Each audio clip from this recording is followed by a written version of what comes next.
আসসালামু আলাইকুম প্রিয় দর্শক, অন্য মঞ্চের আলাপচারিতায় আপনাদের সকলকে আমন্ত্রণ জানাচ্ছি।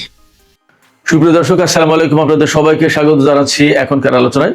আপনাদের সঙ্গে আছি আমি সিরাজুল ইসলাম। দর্শক, খুবই গুরুত্বপূর্ণ খবর আছে, ব্রেকিং নিউজ। ইসরায়েল সিরিয়ার একটি সামরিক বিমান ঘাঁটিতে হামলা চালিয়েছে, যে বিমান ঘাঁটি পুনর্নির্মাণের কাজ করছিল তুরস্ক। এবং সবচেয়ে ভয়ঙ্কর ব্যাপার হচ্ছে, বা কারোর কারোর কাছে হয়তো মজাদার খবর হিসেবে গণ্য হবে, যখন তুরস্কের একটি প্রতিনিধি দল ওই বিমান ঘাঁটিটি পরিদর্শন করে তার ঠিক কিছুক্ষণ পরেই ইসরায়েল সেখানে বিমান হামলা চালায়। বিমান হামলায় রানওয়ে ক্ষতিগ্রস্ত হয়েছে। প্রশ্ন হচ্ছে, সিরিয়া একটি স্বাধীন সার্বভৌম দেশ, সেই দেশে তুরস্ক একটি বিমান ঘাঁটি পুনর্নির্মাণের কাজ করছে, ইসরায়েল সেখানে হামলা চালিয়েছে। এক দফা নয়, 8 দফা হামলা চালিয়েছে। তাহলে বছরের পর বছর ধরে ইসরায়েলের সাথে তুরস্ক এত সম্পর্ক রাখলো, এখনো তুরস্কের টার্মিনাল ব্যবহার করে আজারবাইজান থেকে ইসরায়েলের তেল চাই। তাহলে এই সম্পর্কের কি মানে হলো? এদিকে পাকিস্তান, তুরস্ক এবং সৌদি আরবের মধ্যে যে মক্কা চুক্তি হয়েছে, সেই চুক্তির পর ইসরায়েল কি আসলে উদ্বিগ্ন হয়ে পড়েছে?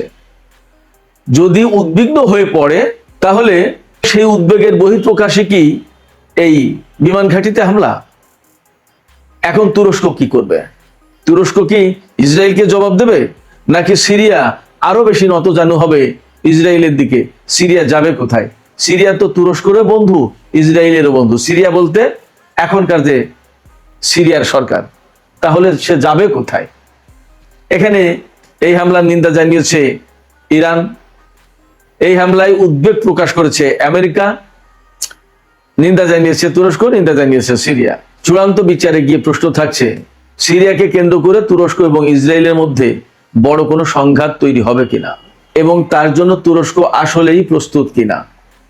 এদিকে ইরান প্রসঙ্গে যে কথা বলবো তা হচ্ছে এই যে, ইরানের জাতীয় সংসদের স্পিকার এবং প্রধান আলোচক বাকের কলিবফ, তিনি বলেছেন, ইরানের সর্বোচ্চ নেতা আয়াতুল্লাহ আলী খামেনিকে যারা হত্যা করেছে, ইরানের এত এত শিশু যারা হত্যা করেছে এবং এত বেসামরিক মানুষ যারা হত্যা করেছে, তাদের কাউকেই বিনা প্রতিশোধে পার পেতে দেয়া হবে না।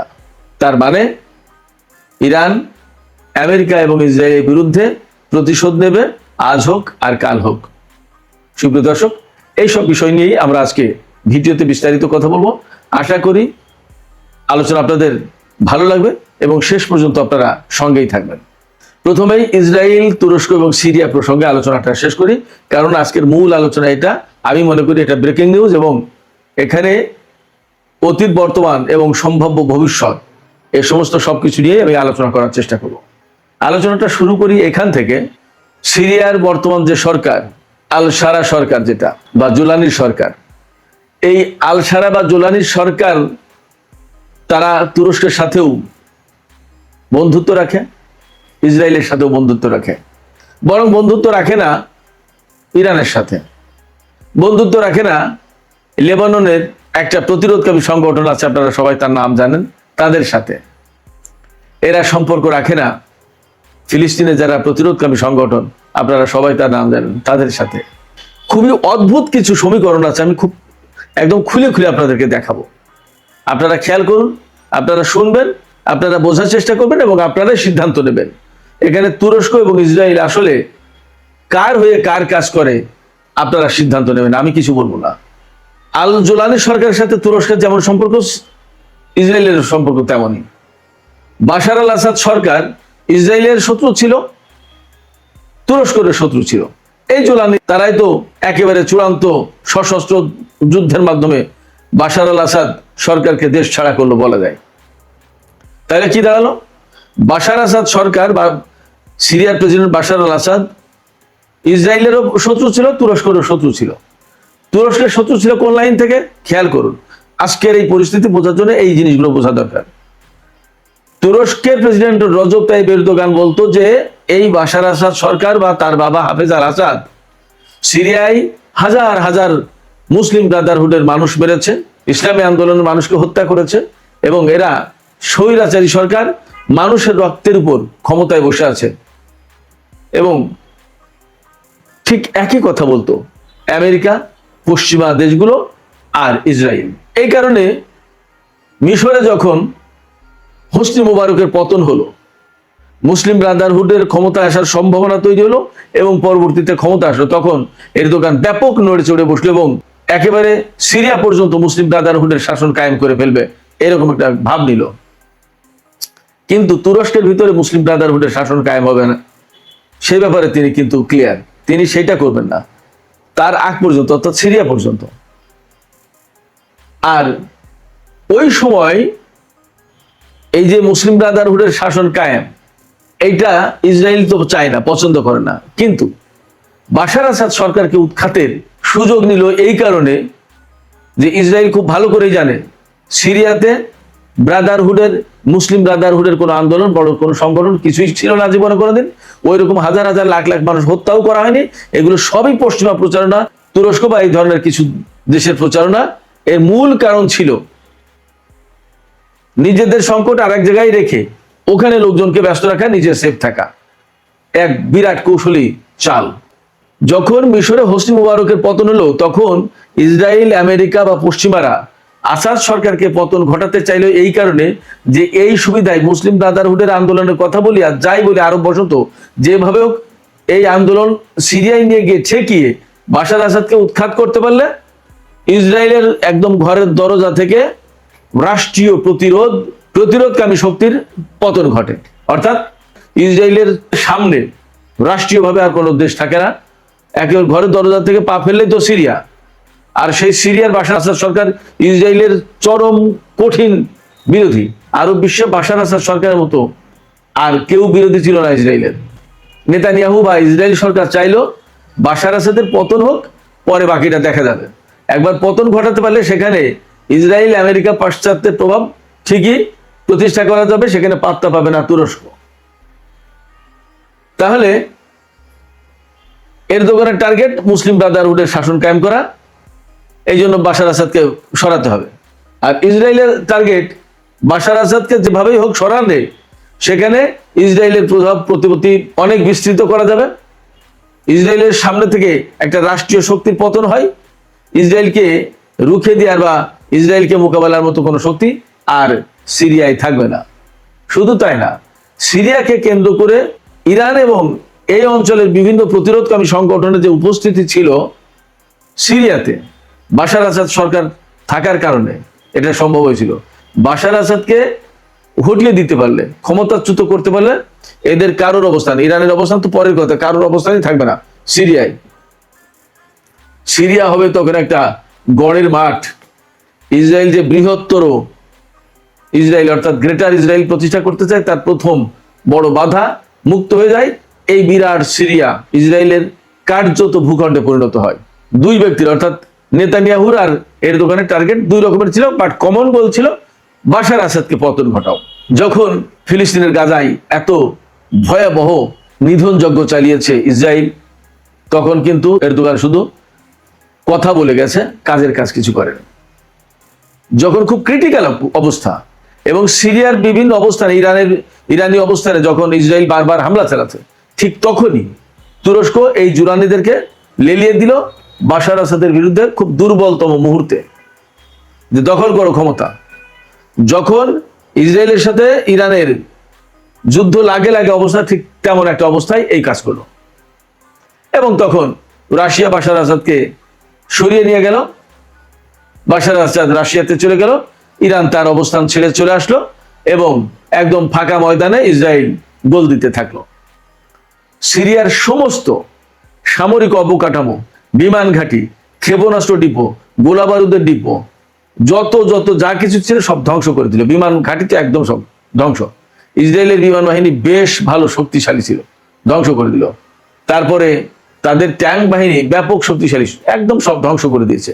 এখন সিরিয়ায় যে জোলানি সরকার, তাদেরকে একদম ফকির মিসকিন বানিয়ে দিয়েছে সামরিক সক্ষমতার দিক দিয়ে, সামরিক শক্তির দিক দিয়ে। এগুলো যখন করেছে তখন কিন্তু তুরস্ক একদম কিছুই বলেনি ইসরায়েলকে বলেনি এই নেতানিয়াহু বা এই ভাই তোমরা করো কি। মাত্র একটি সরকারের পতন হলো এবং নতুন এরা সরকার এসেছে, ক্ষমতা এসেছে, তোমরা তাদের সমস্ত সবকিছু ধ্বংস করে দিচ্ছ কেন? সেখানে আমি ব্যক্তিগতভাবে মনে করি এরদোগানের একটা বিশেষ টার্গেট ছিল। সিরিয়ার সমস্ত সামরিক সবকিছু ধ্বংস হয়ে গেলে ওই জায়গায় বিপুল পরিমাণে সামরিক সরঞ্জাম বিক্রি করতে পারবে, তুরস্ক একটা ব্যবসা করবে। আমেরিকার যেমন বিভিন্ন জায়গায় এরকম টার্গেট থাকে যে ওখানে যুদ্ধ হলে আমরা এই পরিমাণে অস্ত্র বিক্রি করতে পারবো, তুরস্কের সিরিয়া কেন্দ্রিক এই টার্গেট ছিল। অতএব ইসরায়েল যে সমস্ত ধ্বংসযজ্ঞ চালিয়েছে কোনো কিছু বলেনি এর বিরুদ্ধে। অবশ্য তুরস্ক কিছু বললেও ইসরায়েল যে শুনতো এমন কোনো সম্ভাবনা নেই। যাই হোক, মধ্যপ্রাচ্যের চলমান পরিস্থিতি এবং গাজার ক্রাইসিস একেবারে চরমতম পর্যায়ে যাওয়ার পর ইসরায়েলের সাথে তুরস্কের বাণিজ্য সম্পর্ক সম্ভবত অনেকটাই কাট অফ হয়েছে, তবে কিছু কিছু সম্পর্ক এখনো আছে বলে মনে করা হয়। বিশেষ করে আজারবাইজান থেকে তুরস্কের মাধ্যমে ইসরায়েলে যে তেল যায় সে তেল এখনো যায় বলেই জানা যাচ্ছে। বিভিন্ন তথ্য উপাত্ত থেকে জানা যায় আজারবাইজান থেকে প্রতিদিন ইসরায়েলের 94,000 ব্যারেল অপরিশোধিত তেল যায়। 2024 সালের পর অর্থাৎ 25 সালে ইসরায়েলের যে পরিমাণে তেল গেছে সেটা আগের বছরের চেয়ে 31% বেশি এবং 2022 সালের পর এটা ছিল সর্বোচ্চ। এছাড়া ইসরায়েল এবং তুরস্কের মধ্যে যে পরিমাণে বাণিজ্য ছিল, বছরে প্রায় $700 কোটি বাণিজ্য ছিল। বিপুল পরিমাণে জিনিস তুরস্ক থেকে ইসরায়েলে যেত, আবার ইসরায়েল থেকে তুরস্ক আসতো। অবশ্যই তুরস্ক ইসরায়েলে বেশি পাঠাতো আর ইসরায়েল থেকে কম নিত। 2023 সালের হিসাব অনুযায়ী তুরস্ক থেকে ইসরায়েলে $530 কোটি পণ্য গেছে। ইসরায়েল থেকে তুরস্ক গেছে $150 কোটি পণ্য। তুরস্ক থেকে ইসরায়েলে ইস্পাত, আয়রন, সিমেন্ট, জিপসিয়াম, কাপড় চোপড়, তৈরি পোশাক, এরকম বিভিন্ন প্লাস্টিক জাত পণ্য, বিভিন্ন রকমের দ্রব্যাদি যায়। এর ভিতরে তুরস্ক থেকে ইসরায়েলে বিপুল পরিমাণে জিপসাম যায়। ইসরায়েলে যে জিপসাম প্রয়োজন তার অর্ধেক প্রায় তুরস্ক থেকে যায়। সম্পর্ক 2023, 24, 25 সালেও ছিল, এখন অনেকটা কমেছে।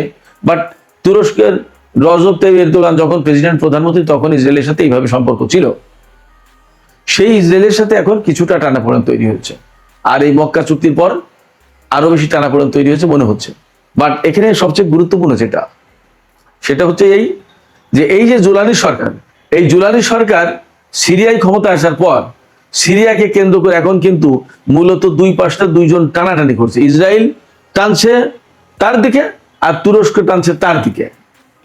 মানে হচ্ছে, ধরুন সিরিয়া হচ্ছে একটা ছাগল আর দুই পাশটা দুই নেকড়ে এই ছাগলকে নিয়ে টানাটানি করছে। ব্যাপারটা হয়েছে এরকম। সহজ উদাহরণ, তুরস্কের টার্গেটটা কি? এরদোগানের ভেতরে এখনো একটা স্বপ্ন লালিত। ওই যে উসমানীয় সাম্রাজ্য শেষ হয়েছিল, সেই উসমানীয় খেলাফত, উসমানীয় সাম্রাজ্য সে ফেরাবে এবং এরদোগান হবে তার অধিপতি, রাজা, খলিফা, যাই বলেন। আর ইসরায়েলের টার্গেট হচ্ছে সিরিয়াকে যখনই সে নিজের কবজায় নিতে পারবে তখন তার সামনে বিরাট দরজা খুলে যাবে। ইসরায়েল তো ছোট্ট একটা ভূখণ্ড, সিরিয়াকে যখন সে কবজায় নিতে পারবে তখন একেবারে গড়ের মাঠ, তার কোনো ঝামেলা থাকবে না, তার সামনে কোনো বাধা থাকবে না। সে যখন খুশি তখন সে সিরিয়ার উপর দিয়ে বিমান চালিয়ে ইরাকে হামলা চালাবে, ইরানে হামলা চালাবে, যা খুশি তাই করবে। টার্গেটটাই, অর্থাৎ সিরিয়াকে ইসরায়েলের পক্ষে নিতে পারলে গ্রেটার ইসরায়েল এবং নিউ মিডল ইস্ট প্ল্যান সেটা বাস্তবায়নের জন্য তার পথ সহজ হয়ে যায়। এই জায়গায় একটা দ্বন্দ্ব হচ্ছে যে তুর্কি খেলাফত প্রতিষ্ঠা করবে, তার জন্য সিরিয়া দরকার এরদোগানের, আর গ্রেটার মিডল ইস্ট প্রতিষ্ঠা করবে বা গ্রেটার ইসরায়েল প্রতিষ্ঠা করবে, তার জন্য সিরিয়াকে দরকার ইসরায়েলের। এই জায়গায় বলির পাঠা হচ্ছে সিরিয়া, টানাটানি এই কারণে। বাশার আসাদকে ক্ষমতা থেকে সরানোর লাভ কি এরদোগানের, সেটা নিশ্চয়ই আপনাদের কাছে ক্লিয়ার হয়েছে। আর বাশার আসাদকে সিরিয়া থেকে সরালে লাভ কি ইসরায়েলের, সেটাও আমি আশা করি আপনাদেরকে ক্লিয়ার করতে পেরেছি। এইরকম একটা টার্গেট থেকে দুই পক্ষ বাশার আসাদকে কমন এনিমি, অভিন্ন শত্রু হিসেবে গণ্য করে তাকে ক্ষমতা থেকে সরিয়ে দিলে এখন তারা এই সিরিয়ায় প্রতিপত্তি বিস্তারের চেষ্টা করছে। যে এখানে আমি থাকবো, এরদোগান ভাবছে আমি থাকবো, আরো পাশে নেতানিয়াহু ভাবছে যে আমি থাকবো। এই দুইজনের দ্বন্দ্ব, এই দ্বন্দ্বকে কেন্দ্র করে সংকট বেশ ঘনীভূত হতে পারে এবং ইসরায়েল তুরস্ককে তোয়াক্কাই করবে না এবং করেনি। আজকেই তো যখন তুরস্কের প্রতিনিধি দল ওই বিমান ঘাঁটি পরিদর্শন করেছে, জাস্ট তার কিছুক্ষণ পরেই সেখানে হামলা চালিয়েছে এবং চমৎকার তথ্য হচ্ছে যে এই হামলা যখন চালিয়েছে সেখানে তুরস্কের সামরিক বাহিনীর কিছু গাড়ি ছিল সেখানে, ওই অবস্থায় হামলা করছে। ইসরায়েল তুরস্ককে গোনার ভিতরেই ধরবে না, আমি আপনাদেরকে এইটুকু বলি। হয়তো কেউ কেউ ভিন্নভাবে দেখতে পারেন আমার এই বক্তব্য, কিন্তু বাস্তবতা এটাই। সেক্ষেত্রে এই তুরস্ক পাকিস্তান এবং সৌদি আরবের সাথে জোট করেছে এবং আরো দেশকে কাছে টানতে চায়। হয়তো আলটিমেটলি সেই জোট এক সময় যদি টার্গেটে পৌঁছাতে পারে তাহলে ইসরায়েল বিরোধী একটা জোট হলেও হতে পারে। পাকিস্তান কিন্তু সেই মনোভাব নিয়েই আছে। সৌদি আরব কি করবে সেটা প্রশ্ন, দেখা যাক পরিস্থিতি কি দাঁড়ায়। যদি এটা ইসরায়েল বিরোধী জোট হয় তাহলে ইরান প্রকাশ্যে হোক অপ্রকাশ্যে হোক এই জোটে থাকবে। দেখা যাক কোন কৌশলে তারা কোথায় হাঁটে। তবে এটা ঠিক যে সিরিয়ায় বাশার আসাদ সরকার যদি এখন থাকতো তাহলে এই পরিস্থিতি এতটা মারাত্মক হতে পারতো না। যে সেনসিটিভ অবস্থা দীর্ঘদিন ধরে চলেছে, সিরিয়ায় যে দুর্বলতার কারণে ইসরায়েল প্রায় সময় হামলা চালিয়েছে, এই অবস্থা তৈরি করার পেছনেও এরদোগানের হাত রয়েছে। ওই যে বলেছি, মিশরে হোসনি মুবারকের পতনের পর আরো বসন্তের আন্দোলন ঠেলে আনা হলো সিরিয়ায় এবং সিরিয়ার বাশার আসাদ সরকারকে ক্ষমতাচ্যুত করার টার্গেট নিল। আমেরিকা সেখানে কাজ করলো, তুরস্ক তাতে ব্যাপকভাবে সহযোগিতা করলো। তুরস্ক সেখানে চাইলো হায়াতে তাহরির আর শাম, আজকে যে জুলানির গোষ্ঠীর গ্রুপ যারা, তারা ক্ষমতা আসুক, আর ইসরায়েল চেয়েছিল দায়েশকে ক্ষমতায় আনতে। সেখানে নানান কাহিনী ঘটেছে, আপনারা সবাই কম বেশি জানেন। তারপরে তো আজকের এই পরিস্থিতি। এখন সিরিয়া নিয়ে যা ঘটছে, আমার কাছে মনে হয় সিরিয়াটা হবে তুরস্ক এবং ইসরায়েলের রাজনৈতিক এবং হয়তো বা ক্ষেত্র বিশেষে সামরিক প্রতিদ্বন্দ্বিতার ব্যাটেলফিল্ড, আর সিরিয়ার সাধারণ জনগণ হয়তোবা তার বলির পাঠা হবে।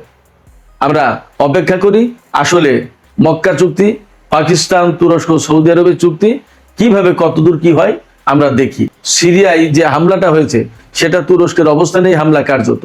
আমরা দেখতে থাকবো যে তুরস্ক আসলে এর বিরুদ্ধে কতদূর কি করে, তার থেকে বোঝা যাবে যে আসলে তারা কতদূর কি করতে চায় বা কি করতে পারবে।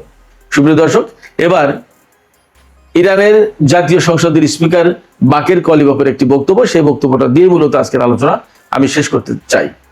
বাকের কলিবাফ বলেছেন যে ইরানের সর্বোচ্চ নেতা আয়াতুল্লাহ আলী খামনিকে যে হত্যা করা হয়েছে, শহীদ করা হয়েছে, শুধু তাই না, মিনাব স্কুলে 170 জনের বেশি শিশু এবং কয়েকজন টিচার তাদেরকে হত্যা করা হয়েছে, আমেরিকা এবং ইসরায়েল করেছে।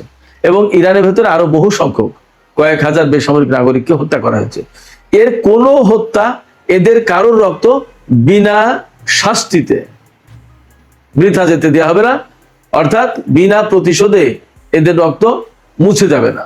বাকের কলিবাফ পরিষ্কার করে বলেছেন যারা এই হত্যার সাথে জড়িত, যারা এই হত্যার পরিকল্পনা করেছে, যারা এই হত্যার নির্দেশ দিয়েছে, তাদের প্রত্যেকের বিরুদ্ধে প্রতিশোধ নেওয়া হবে। এই প্রতিশোধ নেওয়ার ঘোষণা কিন্তু বেশ বড় ব্যাপার। এবং ইরানের এখন বলা যায় যে একেবারে সর্বোচ্চ পর্যায় থেকে ইরানের সর্বোচ্চ নেতা, প্রেসিডেন্ট এবং সংসদের স্পিকার, এই তিন ব্যক্তি খুব গুরুত্বপূর্ণ ইরান এই দেশের জন্য, রাষ্ট্র হিসেবে, রাষ্ট্রের প্রশাসনিক কাঠামোর জন্য। সেই জায়গায় একটি সাংবিধানিক উচ্চ পর্যায় থেকে বাকের কলিবাফ এই কথা বলছেন, এই অঙ্গীকার ব্যক্ত করছেন যে যারা এই হত্যা ঘটিয়েছে, যারা এর নির্দেশ দিয়েছে এবং যারা বাস্তবায়ন করেছে, যারা পরিকল্পনা করেছে, তারা কেউ বিনা বিচারে বা বিনা শাস্তিতে পার পাবে না, এদের বিরুদ্ধে প্রতিশোধ দেওয়া হবে। দেখা যাক, আমরা দেখতে থাকি কি হয়।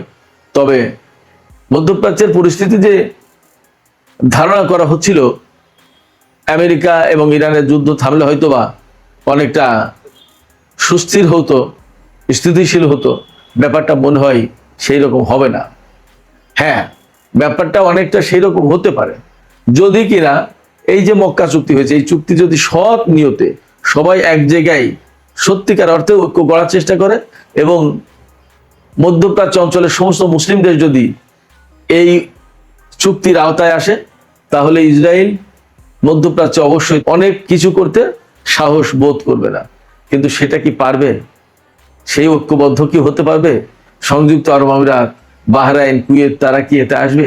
সৌদি আরবের ভূমিকা কি হবে? পাকিস্তান, তুরস্ক যদি চাইও, সৌদি আরব কি চাইবে? এইগুলো হলো অনেক বড় বড় প্রশ্ন। এই প্রশ্নের জবাব যতদিন পরিষ্কার না হবে ততদিন আমরা আসলে বলতে পারবো না যে বড় কিছু হতে যাচ্ছে এই মক্কা চুক্তির কারণে। সুপ্রিয় দর্শক, এখনকার আলোচনা এখানে শেষ করতে চাইছি। আলোচনা শেষের আগে আপনাদের মতামত জানতে চাই, আপনারা কি মনে করেন তুরস্ক এবং ইসরায়েলের ভেতরে কিছু কিছু উত্তপ্ত অবস্থা তৈরি হচ্ছে আমরা দেখতে পাচ্ছি। আপনারা কি মনে করেন চূড়ান্ত পর্যায়ে গিয়ে তুরস্ক এবং ইসরায়েলের ভেতরে বড় কোনো সামরিক সংঘাত সৃষ্টি হতে পারে? আপনাদের মতামত জানিয়ে কমেন্টে লিখতে পারেন। আর ভিডিও ভালো লাগলে লাইক কমেন্ট শেয়ার করবেন এবং চ্যানেলটি সাবস্ক্রাইব করে সাথেই থাকবেন। দর্শক, আপনাদের সবাইকে অনেক অনেক ধন্যবাদ। আল্লাহ হাফেজ।